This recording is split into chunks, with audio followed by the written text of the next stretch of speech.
drivers, start your engine! Entering its 7th season, the Lapped Traffic Podcast has brought you over 300 shows, driver and media interviews, awesome stories and entertainment, and one of the coolest fantasy leagues around. Get ready for another exciting season. Sit back, relax, and try not to get lapped. Now, here's your host, the Professor, Brendan Cross. Oh, what is up, Lap Traffic Nation? Welcome to episode 309 of the Lap Traffic Podcast. Yes, I am your host, the Professor, Brandon Crowd. What a couple of weeks. Lot to get into here. Hope you enjoyed Martinsville by the looks of social media. Some of you did and a lot of you did not. And going to get into all that here in just a bit with the most perfect guest based off the last 2 weekends of racing and where we're at. Very excited here in just a minute. Hope you all had a fantastic weekend. Sorry for the off week last week. Didn't have anyone lined up. It was just a crazy week for me.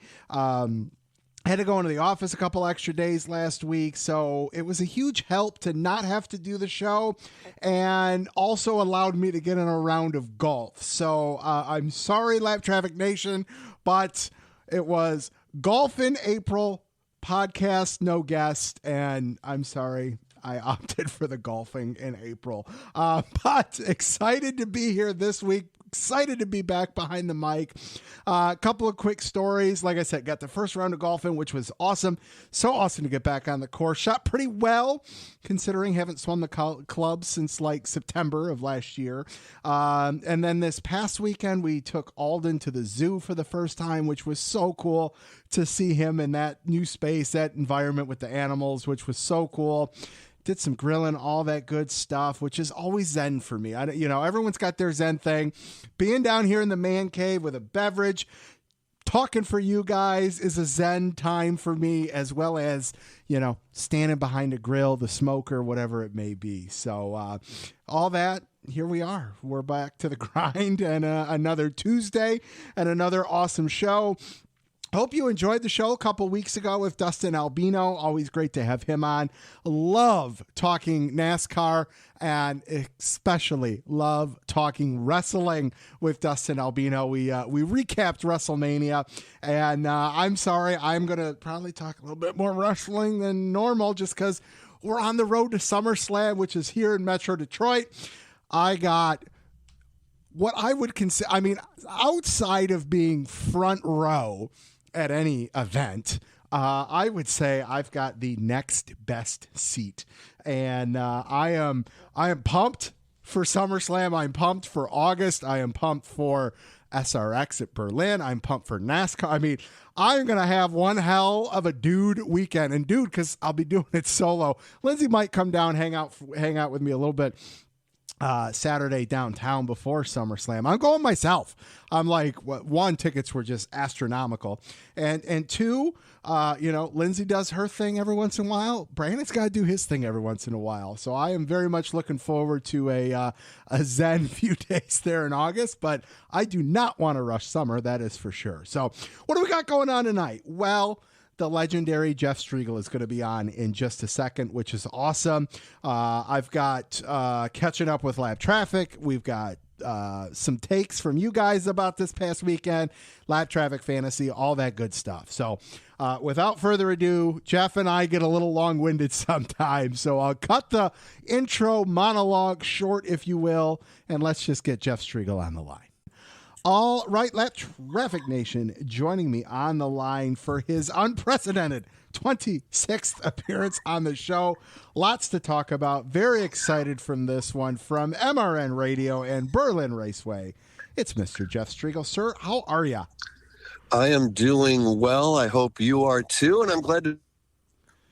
It's great to have you back, man. It's been a minute. Episode 300 last year.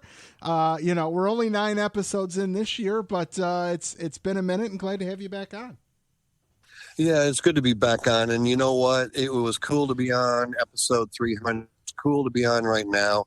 And I want to take a second and say hello to Sweet. I know she is one of your biggest fans, biggest supporters. And I think we'll surprise her by calling her out, just saying thanks for into your podcast. You cut out, so the name didn't come in. So who are we shouting out to? Sweet Caroline. Oh, Sweet Caroline. She is amazing. She is an incredible human being. Yep. I've had the opportunity to talk to her a couple of times, and absolutely, yes, she's amazing. Anybody that supports you and one of your podcasts in a positive way, I think deserves a shout out. So we'll give her a shout out before we get going and say hello, and then we'll dive into what was the short track swing heading into the biggest racetrack that we go to as far as is concerned. Talladega is up next, so we got a lot to get to. We do. So, normally we end with this, but I think it's worth doing at the start, and that is to talk about Berlin SRX. Congratulations on a sellout. I know it's got to be, it's the amount of extra work between doing, the MRN gig and not even a gig job, right? And promoting for Berlin and all of that work that you do over there. It's more than 2 full-time jobs, I imagine. And it is awesome to see the fans, the sport all rallying around Berlin and bringing in the SRX series. I'm going to be there. I can't wait. And I am excited to share in that opportunity with great race fans in August. Yeah, for sure. And I appreciate that. So thank you very much. It's bittersweet, and I'll tell you why. It's bittersweet in the fact that there are a number of very, very good friends, loyal race fans, longtime Berlin Raceway supporters that do not have their SRX ticket. And they call me and they text me and they email me and they ask, what can you do to get me a ticket? And it's like, dude, unfortunately, sold out. So I hate it for those that don't have a ticket. I love it for those that do, obviously. And we've got a big party planned. It'll be a 2-day party on August the 3rd and August the 4th. Actually, August 2nd and August the 3rd. I apologize. And we got the biggest names in the sport, obviously, coming. The only thing that we don't know, there's a 12 car available, and we just don't know who's going to be behind the wheel of that car yet. But we know Tony's going to be there and Brad's going to be there. And I'll ask you this, Brandon, as you well know, it's big when you can identify the drivers by their first name and everybody knows who you're talking about. Absolutely. There's no doubt about that. And I mean, to me, that just also shows a testament to what you do, Jeff, in that Kevin Harvick, Kyle Busch, Brad Keselowski, Tony Stewart, one, for Tony to bring the series to Berlin, and two, to get those drivers to come on a race, a Thursday to come and race. I mean, that just shows the respect I think everybody has for you and Berlin Raceway. I appreciate that, and I hope you're right, or at least a portion of that is right. I do know this, and this is what's kind of cool.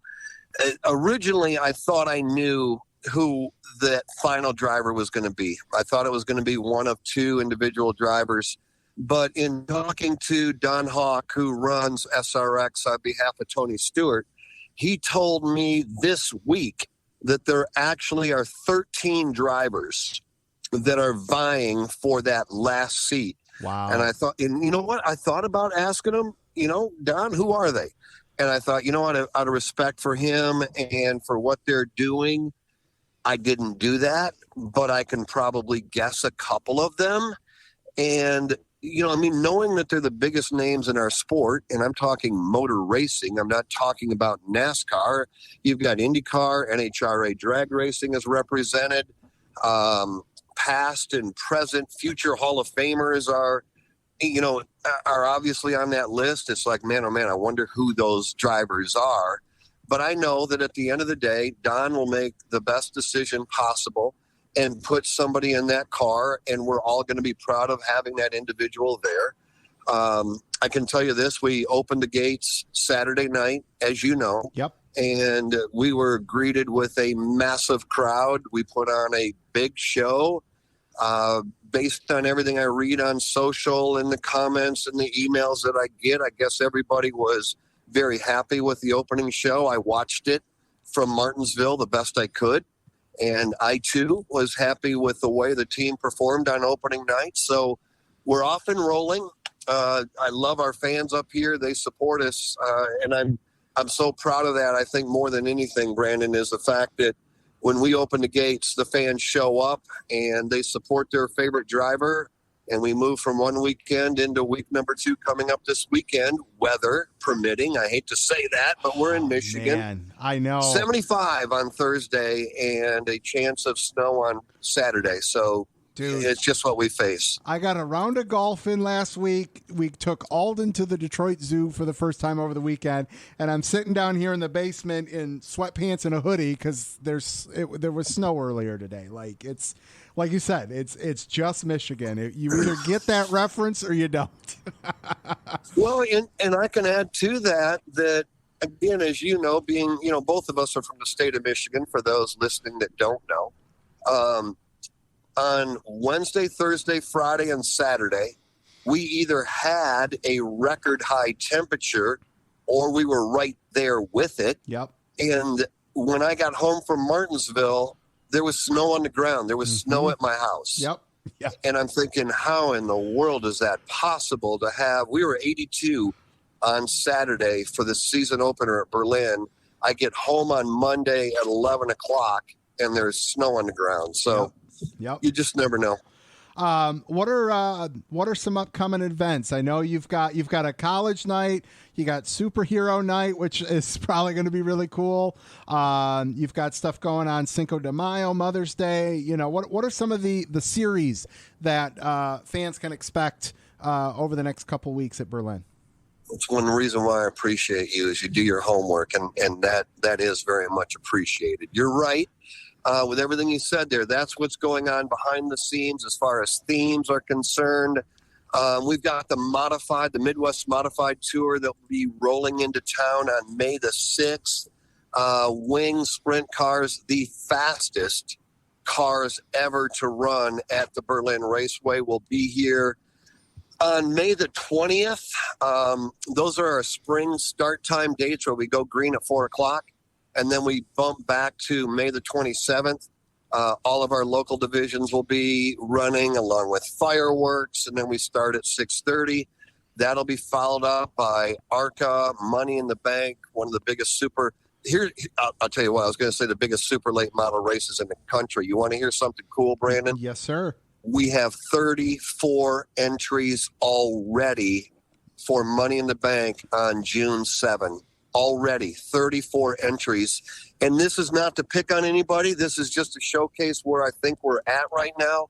You take a look at what big super late model races are attracting around the country, and they'd be pretty darn impressed if they could pull 34 cars.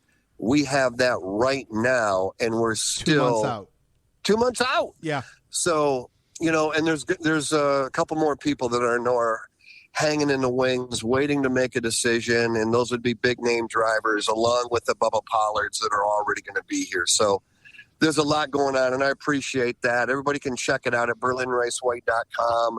You can follow Berlin Raceway on Twitter or check them out on Facebook to see the latest that we've got going on. But we're up and running and looking forward to a big season. Absolutely. I love it. Like I said, everyone, I will be out there in August. I will be bringing some stuff to give away, to hang out before the race with anybody that wants to come meet up. I will be out there. Jeff, it's that weekend, man. So here's the rundown. So I'm going to come drive out Thursday morning, go to the race, come back Friday. Saturday, obviously, MIS weekend. However, for the first time in years, I will not be at the track on Saturday because, as you know, I am a diehard WWE fan, and SummerSlam is in Detroit Saturday night. So I'll be going to that and then driving out to the track on Sunday morning. So it's going to be a hell of a weekend for both of us in many different ways, man. But I am beyond excited for that 4-day stretch there. I took Monday off to regroup. I'm going to add another thing, and it was just announced today. Now, the fans listening to us right now are going to laugh and roll their eyes, and that's okay. Permission granted. You can roll your eyes at this one. Just announced. Now, some people that know me well on social know that I am a big Berlin, not Raceway, Berlin, the band, Terry Nunn in Berlin.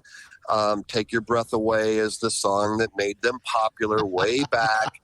You know where I'm going with this. Well, just announced today, Berlin is actually going to be at Pine Knob on Friday night.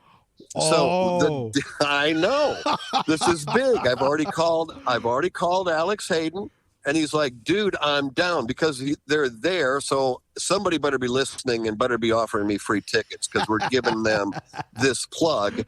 But it's Culture Club, Howard Jones, and Berlin. And so I called Alex. I said, dude, you are not going to believe what just was released. He's like, what? And I told him, he's like, oh, my gosh, Culture Club. I love them. Okay, well, I don't know that I'm the Culture Club's biggest fan, right, or even a fan, but I want to go see Berlin. Yeah. He wants to go see Culture Club. In between is Howard Jones. And the problem is, while I do have the night off because I requested it because of SRX, yep, ARCA is racing at MIS on Friday night. So as close as they are, within grasp, I'm not sure I can pull that concert off. And I'm also thinking about actually reaching out to the band because you and I have talked off air. My goal is Berlin at Berlin. Yes. So I don't know if I can make that happen or not, but doggone it, they're that close. It's like somehow I got to be able to get over there and see them. And I realize that this is not why you're having me on the show. No, so I'm I love done it. talking about all that. I tell you what, if MRN I'll call the race for you on Friday night, drive home Saturday, but something tells me I may not have the credentials to fill in for Jeff Striegle. They've already granted. I'm already off. The problem is I'm going to end up going to this concert by myself,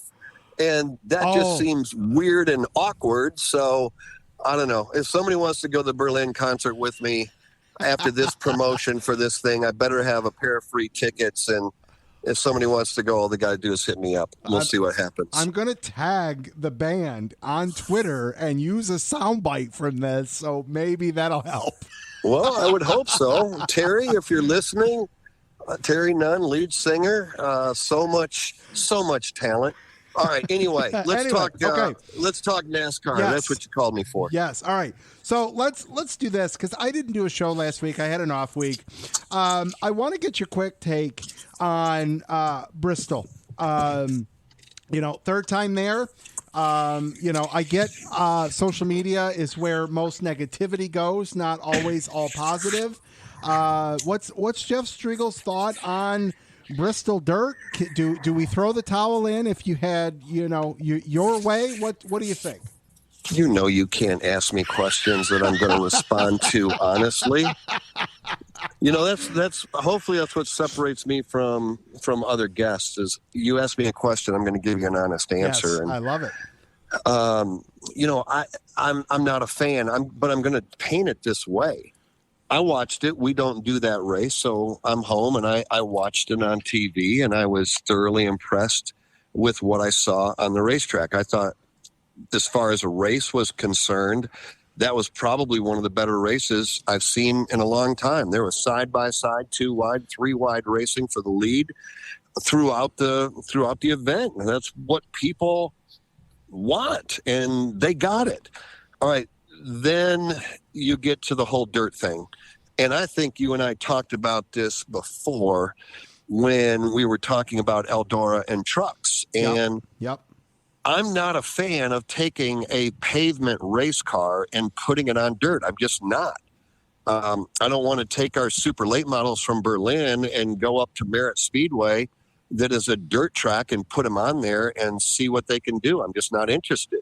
If you were to give me outlaw dirt late models, the kind that Kyle Larson can wheel on a Wednesday night or a Thursday night, I'm all for it. But I just don't feel like pavement race cars, trucks, cup cars, Xfinity cars, I don't care what it is.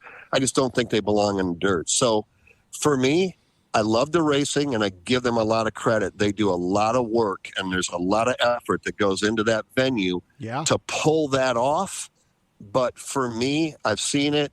It's been great. I appreciate that. I'm ready to go back to 2 Bristol pavement races throughout the year. I'm with you. I think the fans are with you, and I'm with you there. So the next 2 questions all kind of tie into hopefully what is a nice little bow in where I think we're at here. Martinsville saw some okay racing. Trucks put on a pretty good show. Xfinity had some guys up front we haven't talked much about this season. You know, Daniel Hamrick was up there, who's been really non-existent since his championship win, to be honest with you. Right. Both winners dominated the race, both winning, you know, the first 2 stages and picking up the win. Sunday was unique. What are your takeaways, you know, quick synopsis from this weekend at Martinsville? All right. So, you know, I got a couple thoughts there. Number one, don't call us and say you can't pass at Martinsville. All right. Did we see a ton of passing for the lead? No, we did not. But here's the thing that you and I have talked about numerous times. I can't control what TV is showing you on TV. If they choose to lock in on John Hunter Nemechek for the Xfinity race and follow him lap after lap after lap, then, yep, I get it. You're going to say, man, this was boring. For those that were in attendance, and I did, Alex and I drove back to Raleigh after the race on Sunday, and everybody that was in attendance called it one of the best races they've seen. If you're watching it at home on TV, might be one of the most boring races you've ever seen. You've got to be there in person, because the battle for fourth is intense with 5 or 6 cars just banging on one another. Yeah. Up front, maybe not. And I get it. But we did see drivers that got penalized that made their way back up through the pack. Did they ultimately, Ryan Preece, did he rally from last back to first where he dominated the first 135 laps? No, he didn't. That's the penalty you pay for speeding on pit road. It cost him a win. So, you know, everybody's going to have their opinion, and I value that. If you're there, you're watching it in person, you probably found some pretty good battles and a lot of fun to be there. If you're watching it on TV, hopefully you're listening to it on the radio, because we will drop back, as you know, Brandon, and we'll pick up those battles where there's 5 or 6 cars, or there were plenty of times where we were talking about drivers outside of the top 20 that were just throwing haymakers at one another. And we're thinking, what are you doing back there? You're battling for 24th, but yet you're willing to wreck a race car in order to pay back the driver that just got into you. So, you know, it's short track racing. There's going to be good. There's going to be bad. There's going to be somewhere in between. And I think coming out of Martinsville, this one was one of those that was somewhere in between. But, you know, when you're there and you can, you know, find your own battle, you're probably highly entertained. Absolutely. No, there's no doubt about that. And I've said this numerous times. You know, there are sometimes you want the TV and the TV broadcast. There are sometimes, and I use the baseball analogy with this quite often, to where, you know what, sometimes I don't want to see anything. I want to be sitting on the deck with a beverage, and I just want to hear, and I want that picture painted for me. And I tell you what, you know, Jeff, you just said it. You know, you guys go through the field a lot more than what the TV side of things can do, right? And I tell you what, guys, you know, turn the TV on, put it on mute, and pull up MRN on the app, or if your local radio gets it, you know, put that on the old dial there, if you will, and it might change some perspectives. And we have a lot of people that will, you know, hit us up on Twitter and tell us that, you know, they tune into TV, but they'll turn the TV down and sync it to the radio broadcast when we're able to do that. Not always are we able to do that. And I appreciate, you know, when we see that, for sure. I do know that, you know, Mike Joy and his team and Rick Allen with his team, they do the absolute best they can. But at the end of the day, it's you know, a producer that is going to pick where they want their cameraman to focus in on. And I can't control that. You can't control that. The fans can't control that. But don't always gauge the value of a race based on, what you see on TV. The best way to do it is to buy a ticket and support the track. There were empty seats at Martinsville. There were empty seats at Bristol. And there's plenty of seats available at Talladega, I'm sure. And Talladega is going to put on a great show. What we see on TV, that I can't control. But ultimately, I think when people are there, all we got to do is go back to the Coliseum. I mean, those that watched that race on TV, they didn't like it. But I never heard one person that was there in person that said anything other than this was a great event. So I do get it. There are going to be those that enjoy it, and there are going to be those that don't. There are going to be times when we have a tremendous race for the win, and there are going to be times when we don't. But that's why we line them up and go racing every weekend, because it's going to be something different. Absolutely. It's definitely it's been different this year. There is no doubt about that. Jeff, we're 4 Cup races away from hitting the halfway point of the regular season, which is crazy. Any surprises, one way or another, whether, hey, this team's impressed me or this team's fallen short almost halfway through the regular season? Yeah, there is. And I probably won't make the teams happy when I say this, but nobody has stepped out and really said, we're going to be the organization. Let's start there. We're going to be the organization to beat. I think Hendrick right now is number 1, but they're not as dominant as what we've seen Hendrick Chevrolets in the past. Team Penske has been hit and miss. Stewart-Haas Racing has been hit and miss. Joe Gibbs Racing has been very hit and miss. This isn't the same dominating organization that we've seen over the years. So I think from that standpoint, that's what maybe surprises me the most. I wanted to see what Trackhouse was able to do. Could they come right back after having that great season a year ago? I don't think we've seen Chastain and Suarez win yet. So I think I have more questions at this point in the season than what I actually did coming into Daytona, thinking that somebody was going to step out, or 2 or 3 organizations, maybe 2 or 3 teams, and really fly the banner that, hey, if you're going to win a championship, you're going to have to beat us. I'm not sure who that us is. Kyle Larson may be getting ready to hit a roll. William Byron looked like he was going to be unstoppable at the beginning of the year, but I'm not prepared to say that yet. I think they're the best right now. They're kind of boom and bust for me, like 2 weeks ago, 2 wins, but outside of the top 16, we're 9 races in. HMS has 4 wins. I mean, roughly half the wins have come out of HMS, but it doesn't feel like that, Well, that's why I say you got to give them the nod. Right now, the best organization week in and week out has to be Hendrick. I'm not sure when Team Penske is going to flex their muscle. I thought for a while there that Stewart-Haas Racing obviously was going to be the organization to beat this weekend. All four of their cars finished 1-2 in stage 1 or stage 2, meaning that Harvick and Almirola were 1-2 in one stage, and I'm making it up right now. And Preece and Briscoe were 1-2 in the other stage. It's like, man, these guys have got it going on. And Hendrick and Gibbs were nowhere to be found. And we even talked about it on the radio. Where's Hendrick? Where's Gibbs? They're the ones that dominate at Martinsville. Ford does not win. I think it's been 10 races since they won at either Martinsville or on a short track, and yet here they are dominating.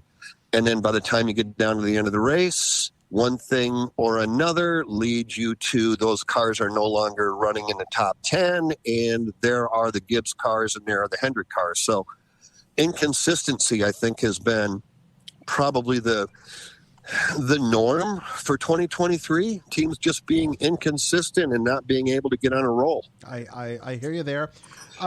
Chase Elliott back this time after injury. Did you notice a different buzz around the track? Knowing that Chase is going to be behind a car or behind the wheel this weekend? I never was a loss to know exactly where he was. I can tell you that.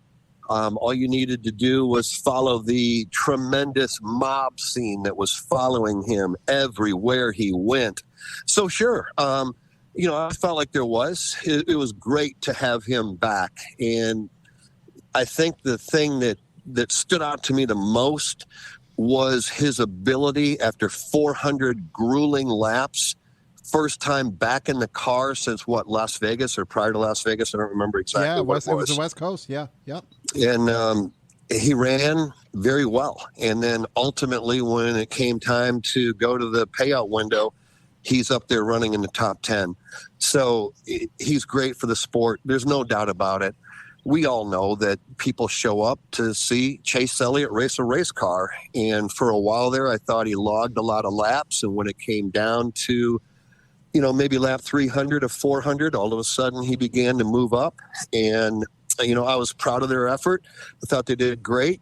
I'm looking forward to seeing him at Talladega and then, obviously on to Dover and Kansas and whatnot. So it's just good to have him back. Absolutely. Jeff, let's end it a little different than we normally do. Because for years, Jeff, we ended it with "Where's Chevy?" And we know where Chevy's at. There's been some talk lately around penalties, points, and all of that. And years ago, if a driver was penalized and the team filed an appeal, the appeal was more or less just a formality, let's put on a face for our fan base to know that we're not happy and we're going to appeal to NASCAR. Very, very rarely was anything overturned in that regard. And we've seen some stiff penalties handed down. We've seen some stiff penalties overturned this year. Is there too much inconsistency? Where are you at in terms of, is there credibility potentially being lost with some of the things that have gone on from that regard? Well, I think if you're looking at it from an organization or a team, then absolutely there's credibility that's been lost. NASCAR is trying to police what is going on and off the racetrack. The drivers and the teams, I should say the teams, not the drivers, but the teams are trying to take advantage of every opportunity that they can. So now that's what we've been doing year in and year out. That's never going to change. But now if NASCAR hands out a penalty and a team appeals, then all of a sudden we find ourselves in an inconsistent situation. We just saw that, right? Yep. One team is penalized, one team is not. That is not obviously good for the sport. We all get that.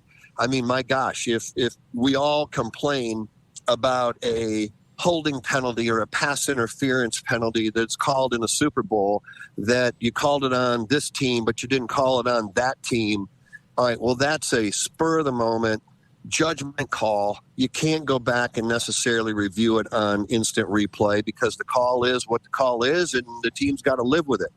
Well, what obviously we're seeing here is that you can go back, you can review, you're going to an appeals panel, and it's up to that appeals panel to determine whether they think NASCAR is correct or if they think the organization is correct. And we saw it very blatantly where one appeals panel, not the same group of people, but one saw it one way and a different appeals panel saw it a different way.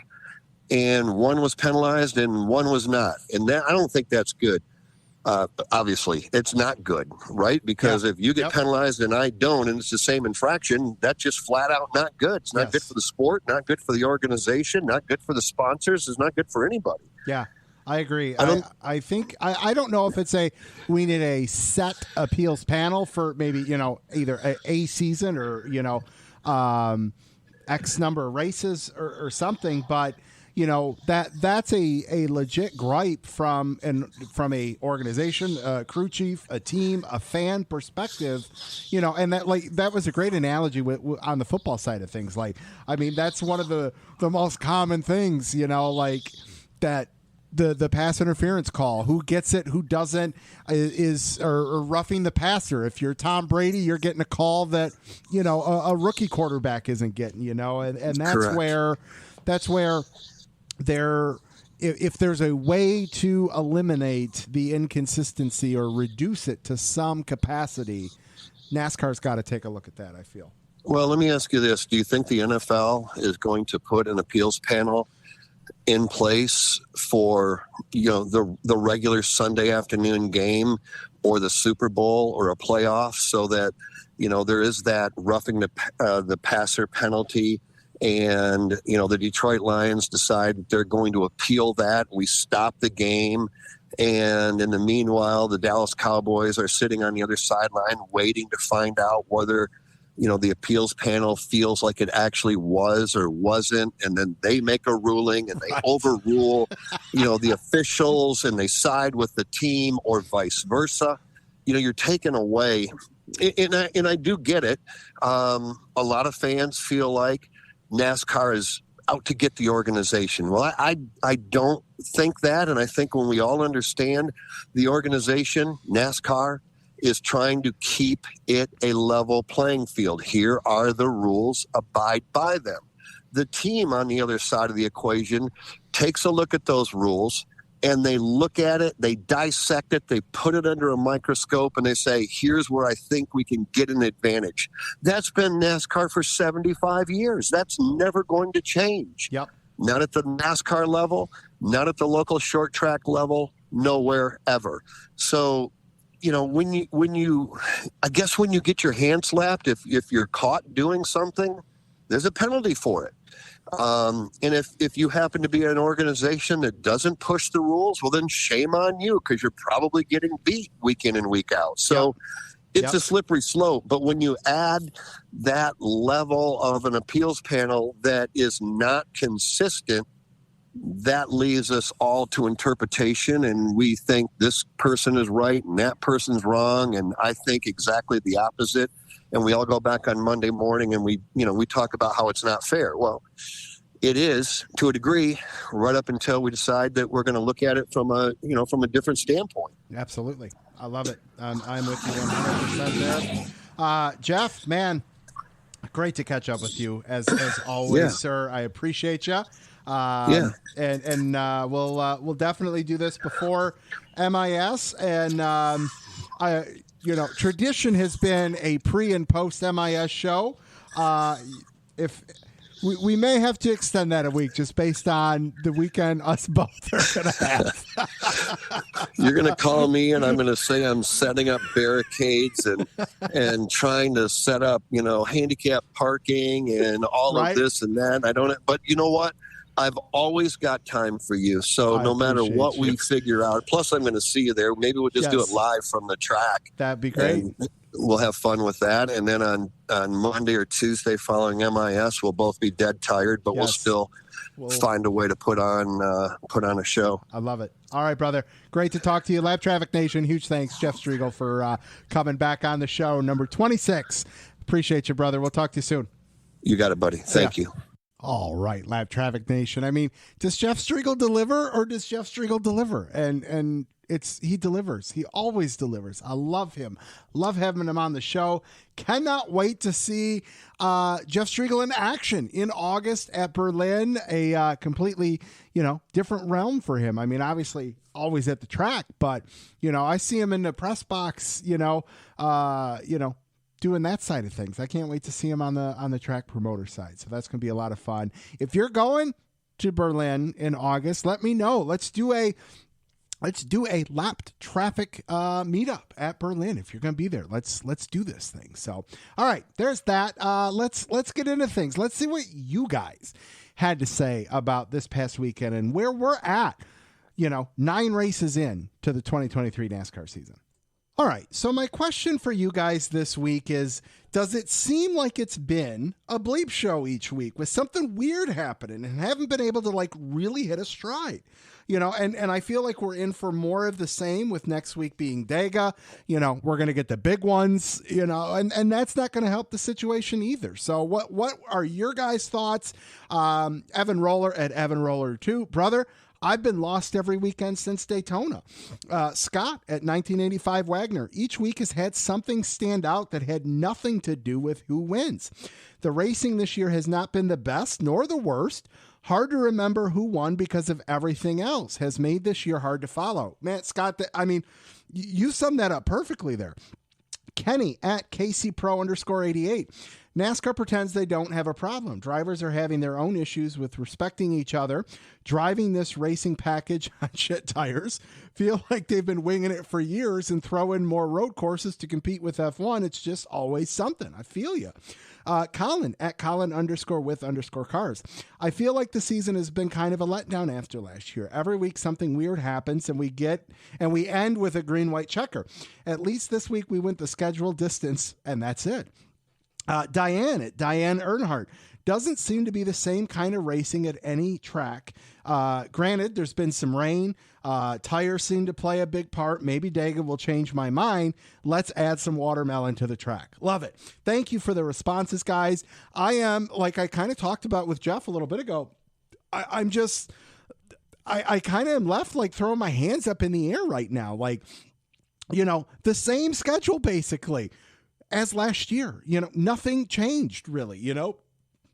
We start with Daytona, same 3 West Coast, tracks for the West Coast swing, Bristol Dirt, Martinsville, like Richmond. I mean, no real changes. And the racing just feels completely different. There was so much excitement last year with all the first time winners.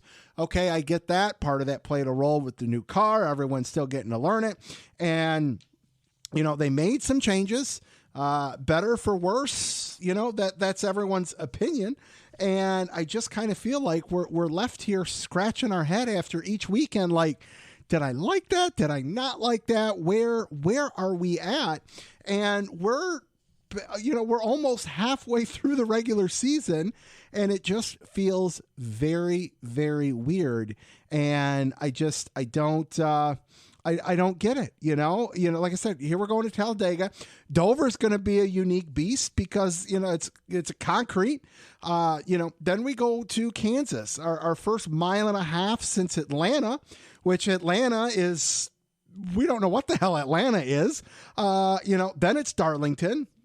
I mean, Darlington better deliver. I am putting a lot of faith and a lot of stock in Darlington on Mother's Day. Then we get North Wilkesboro, which everyone's going to be high on that because it's North Wilkesboro. Totally get it. Then we're going to go to the 600 and everyone's going to be pissed off about that because of the snooze fest. Then we're going to to Worldwide Technology Raceway. And then we're going to Sonoma. So and that we've got our first off weekend Father's Day. I don't see. And then Chicago Street Course, like it's going to be an anomaly type year at this point, I feel like, which, okay, not necessarily a bad thing. But definitely interesting nonetheless. And what will solve it? That's the question. And I think we just need to not have any weather issues. I think we just need to have drivers driving. And, I know we all talk about, we want the drama between the drivers. We want the passion, which is great, and I do still want that. Of course want that. But if we could just dial it back a smidge, can we race? I mean, I guess that's what it boils down to. I want to watch racing and enjoy the racing. And it's been tough to do that. That's my long-winded non-response because I don't feel like I gave you one, but that's kind of how I feel like where we're at with the season right now. So there's that. And I agree with all of you guys there in terms of it. It's just been weird. All right. Enough of that. Let's do some social media. Everybody make sure you check out the website, thelaptrafficpodcast.com, Facebook, The Lap Traffic Podcast, TikTok, Twitch, Instagram, Twitter. You know where it's at, Lap Traffic PC. Please go tell your friends to give a follow. I have been stuck at around the 7,000 follower mark forever, it feels like, and I want to give this prize pack away, and I just need to hit 100 more followers. And we'll pick up 20, lose 10, and it's, a step forward for 2 steps back and all of that because people follow for giveaways and then unfollow. I get it. I get it. But go tell your friends to go follow at Lab Traffic PC. We have picked up some new followers, though, and got to give a couple shout-outs, of course. Jacob at The Real Jake Palm, Sports Info Director at DCB. Tammy Lee at NAS29, car fan from Oklahoma and a fan of Jimmy Johnson. Let's see. We've got Jeff. Ooh, an Italian name. And as an Italian myself, I need to be able to get this out. Jeff Maglicetti at Jeff J. Mags, baseball Yankees fan. And we got Brock at Living in Camo, softball dad, racing fan. Welcome to the show, guys. Don't forget, I got stickers and koozies for anybody. All you got to do, shoot me a DM, at me on Twitter, shoot me a email, fill out the contact page on the website. Tell me you want one, give me your address, send one to you. And of course, there's t-shirts, hats, all that good stuff. I did put out a tweet asking if anybody would subscribe through Twitter, for extra content. That poll did not go well. Didn't expect it to be honest with you. But nonetheless, I got free stuff for you. I always have free stuff for anybody. So, well, not anybody, but I try to give away as much as possible. Okay, we are going to try to do a Twitter Spaces this Friday. Lindsay's going to be out of town. She's going to Virginia for a wedding that she's got. And I'll be home with Alden, so it'll be a later Twitter Spaces because I will have to make sure Alden is asleep on Friday before we do it. So if you're around Friday, probably around 9 o'clock or so, Aaron, Brian, both of them, who knows, we'll get one of them on Twitter and hang out with you guys. So come hang out there. And all right, I think it's time for this week's Catching Up with Lap Traffic. All right, Lap Traffic Nation, it is time for this week's Catching Up with Lap Traffic. This is segment 7 of doing this, which is awesome, and I am very excited. I've got 2 awesome ladies who are driving home from Martinsville on 85 North. You can follow them on Twitter at Levon_C and at Crazy49. There's some Chase Elliott fans. I'm sure they were very excited. Chase Elliott was back on the track this weekend. Welcome to the Lap Traffic Podcast. Levon and Donna, ladies, how are you? We're doing great. Awesome. Excellent. How was race weekend for you? We had a lot of fun. Where Lots of fun. Did you stay at the track? Where'd you stay? Did you go to all the races? Yes, we went to the entire weekend, Truck, Xfinity, and Cup, and we actually stayed at a VRBO right outside of Martinsville. Okay. How far of a drive did you have to the track each day? About 15 minutes. Not bad. So I've looked at going to Martinsville a couple times, and obviously there's not a lot of hotel accommodations or anything like that in the immediate area. Did you guys find anything to do when you weren't at the track, or did you just hang out at the track most of the weekend? We hung out at the track most of the weekend. Okay, cool. Spent a lot of time at Clarence's eating. Say that again? Spent a lot of time at Clarence's steak and seafood house having meals. I could get behind that. There's no doubt about that. They have excellent food, so if anybody is looking for a place to eat in Martinsville, that would be a great place to try. Awesome. Well, was this your first race of the season that you guys got to? No. Oh, no. No? Where else have you been? I've been to Daytona, Atlanta, and Richmond. This is my 4th race this year. Excellent. And I've been to Richmond, Bristol, Dirt, and Martinsville. Very cool. Very cool. What else is on the schedule for 2023? we're getting ready to go to Darlington next month. Awesome. And then I'll be back at Atlanta. We'll be back at Atlanta in June. I'll be actually in Richmond in July, and then Daytona in August, Darlington, all the cutoff races. Oh, so, that's amazing. Very cool. I'm very jealous. Very jealous. That's my gift to myself this year. Hey, you know what? There's nothing wrong with spoiling yourself. I can get behind that. I am spoiling myself with my SummerSlam tickets and event that I'm going to in August. Very excited about that. All right, so Chase Elliott is obviously your drivers. How excited were you both to see him back on the track this weekend? Yes, very much so. We're also headed to Talladega this weekend, where he picked up the win last year at the cutoff race there, I believe. So Chase might do some damage here early back into his run here in 2023. Let's see here. From the track itself, what did you guys think of the track facilities, parking, all of that? Rate. You guys have been to a ton of tracks. Where does Martinsville, from a complex perspective, rank for you? I believe, Martinsville is one of my favorite tracks. The staff are very polite. The facility, of course, is uphill, so there is, walking, but they have handicap shuttles. And then I'm a season ticket holder, okay. So I had the first option on what they opened up this year called Premier Parking. And it was the best money I've ever spent. If you've ever been to Martinsville, you'll know that it's pretty hilly and it's red clay. And if it rains, it is just a bear. But the Premier Parking is asphalt, and it's right behind the fan zone. Excellent. Now that's convenience right there. There's no doubt about that. Yes. How many Martinsville hot dogs did we consume over the weekend? I had two. Two? All right. Hey, not bad. Now, And it was my first one. And it was Donna's first one. Excellent. But they sold out Friday night at the truck race. They sold out of hot dogs. Did they really? Yes. That's crazy. They supposedly had 70,000 hot dogs there this weekend. Wow. That's a lot of dogs. Yes. That is a lot of dogs. How did you guys become fans of NASCAR? Oh, gosh. Well, I initially was back in the 1980s.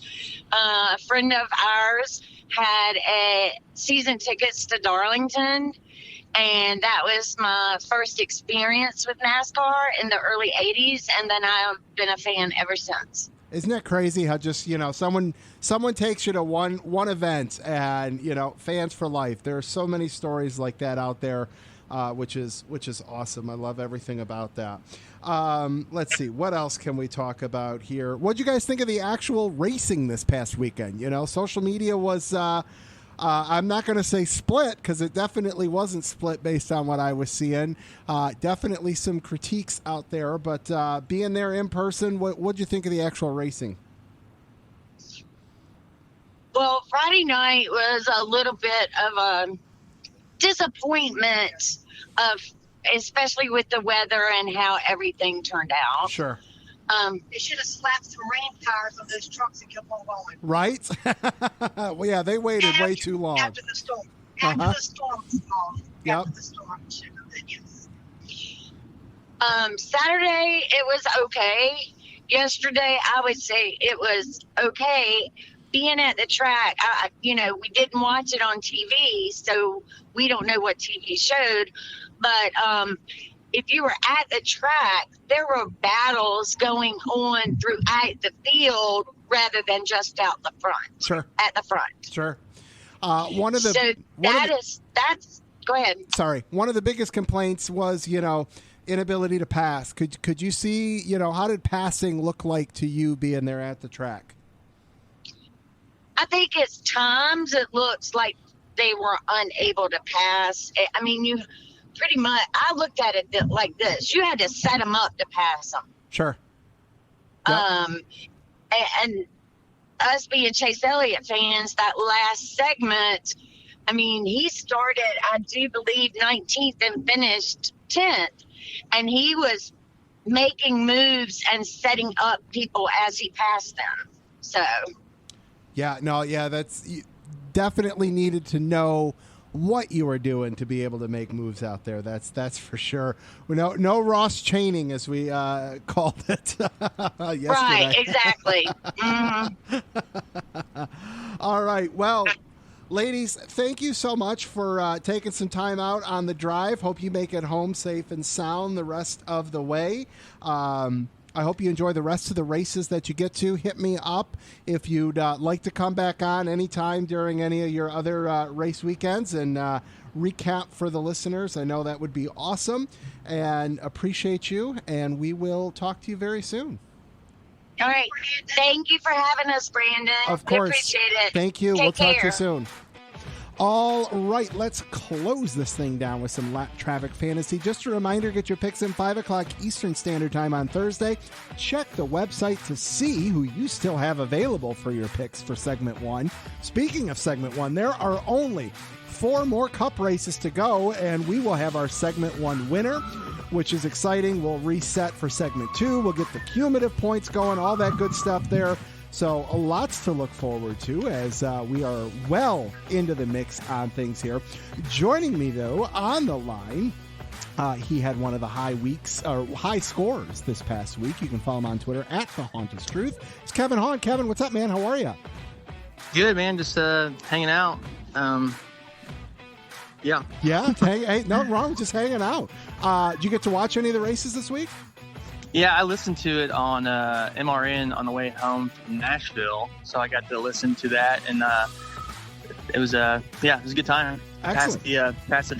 So there's something about listening to races on the radio, just like baseball. Like every once in a while, like even if you have the opportunity to watch it, like I'll just flip over to the radio broadcast because I need a change of pace with how I'm receiving the information, and I love the MRN guys. yeah, it's super exciting too. I mean, I know a lot of people are complaining about the TV announcers, but I always just try to sync it with the radio, and it's just as exciting. So Absolutely. What did you think of the racing? I thought it was good. I try not to complain much. I'm just happy, after 2020 happened, I'm just like, thankfully there's racing, so I try not to complain ever. I know. I wish most people in life had that. Well, I listen to these podcasts and everyone's just constantly complaining. I'm like, man, just be happy that we actually have racing to watch. Right. So, right. I'm with you. I can get behind that logic all day. Yeah. Kevin, you and I had the same picks this past week, which was awesome. That's surprising. Yeah, I know, right? Because normally, I can't piece a race together to save my life. So I'm going to take our newfound rejuvenance here, at least on my end. So awesome. Yeah. So we had Hamlin, John Hunter, and Majeski, who did very well for us. A lot of the league took William Byron and got burned. Otherwise, it would not be as favorable for us. But William Byron hurt quite a few players in the league. But that said, there's still, four more weeks to go. Which, side note, the truck race at North Wilkesboro will count towards Segment 1. That's all we'll be picking that weekend is the trucks, and that will conclude Segment 1 for everybody there. So just keep that in mind there. Only 40 points separate 10th to 30th. So, another week where half the league takes one guy that, shits the bed. It's easy to make up 40 points. I basically did it over the last 2 weeks. So keep them picks coming in. Top 10 right now, Henry Fletcher in first with 883. Andrew Yu in second, 876. G.R. Davidson in third, 885, along with John Entwistle. In fourth, 844, Benton Wilson. Fifth, 836, Matt Dabrowski. In sixth with 814 is Eldon. Chad is in seventh with 811. Mick Rose in eighth with 806. Steven in ninth with 805. And Kevin, you wrap out our top 10 with 799, my man. Very nice. Finally. Yes, right? Let's see here. Bonus points. Andrew's got 9. We got Benton, GR, Henry, Matt, and Rob with 4. With 5, lots of 4s, all that good stuff. So keep those bonus points with your picks for your winners, and Week High gets a bonus point as well. Let's see. Anything else, man, before we get to the picks? No, I mean, I started out the year like in the 50s, and then I tried to get a little thinking about it too much, and I started trusting its odds makers, and so I have a little strategy behind what I do, and so I'm happy to see it's working. Excellent. Now, so my strategy is, everyone burned through some picks early on and don't have maybe some drivers available where I used Martin Truex a couple times, so I'm playing the attrition game here, hoping that it works out for me. Oh, man. Well, sir, what do you say? You ready to do some picks?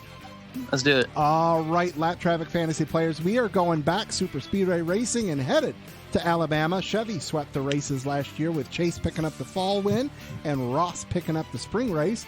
Could Chase find himself back in victory lane just 2 races back from his injury? Don't forget about some potential spoilers. Michael McDowell might be one of the best plate racers around right now. Corey LaJoie almost won at Daytona.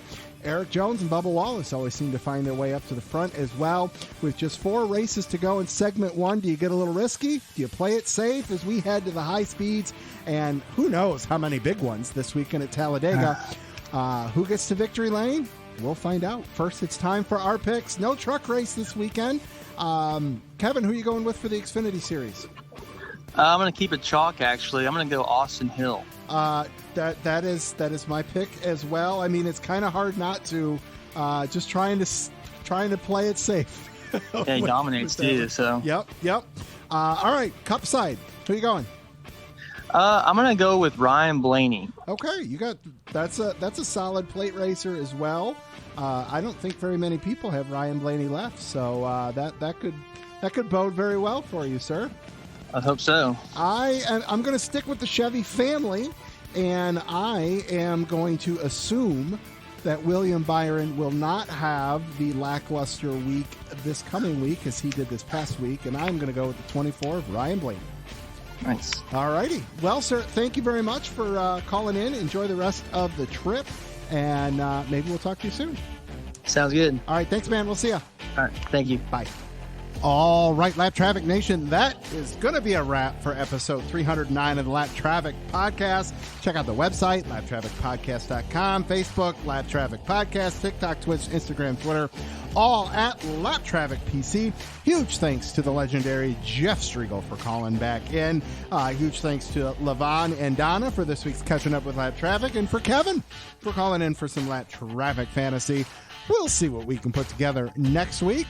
It's Talladega. I mean, speaks for itself, does it not?